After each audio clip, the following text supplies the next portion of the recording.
The weight of it all, Part 7. The days at Riverside were manageable.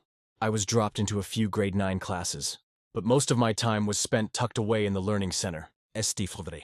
And the province weren't exactly sure how to integrate kids like us. Kids from Ioko and Kabi. We weren't cut from the same cloth. We didn't walk in with lunch money and clean binders. We walked in with street smarts, hustle, and eyes that had already seen too much. We knew how to manipulate, move, cheat, and survive. And that made us different. Not better. Just harder. It didn't take long for me to set up a little cafeteria hustle. I made some decent connections, even found a rhythm for a while. The young life crowd started to fade out of my world.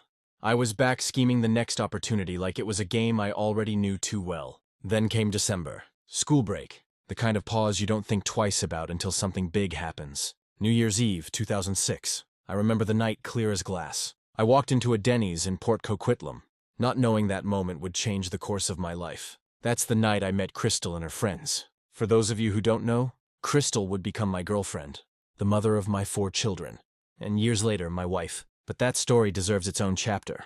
A few days later, just before school was set to resume, I was at the gas station with a buddy. The sky was that dull January gray, the kind that hangs low and heavy. My phone rang, my dad. Now that alone was strange. He didn't usually call, let alone ask where I was. "Adam, where are you?" "I'm just on Austin Ave," I replied, puzzled. There was a beat of silence. Then his voice shifted. "Your mother had a seizure. The ambulance just took her. You need to get home."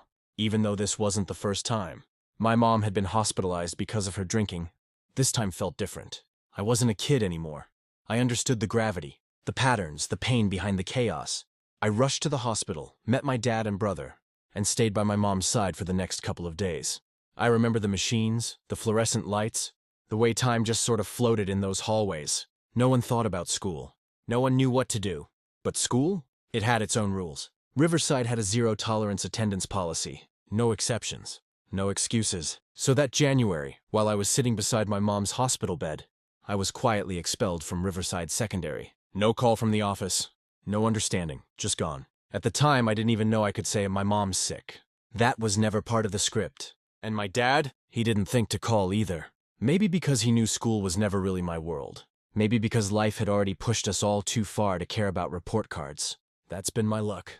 That's been my life. Too real to fake it. Too tired to beg for space in a system that never really wanted me there. And so the story continued.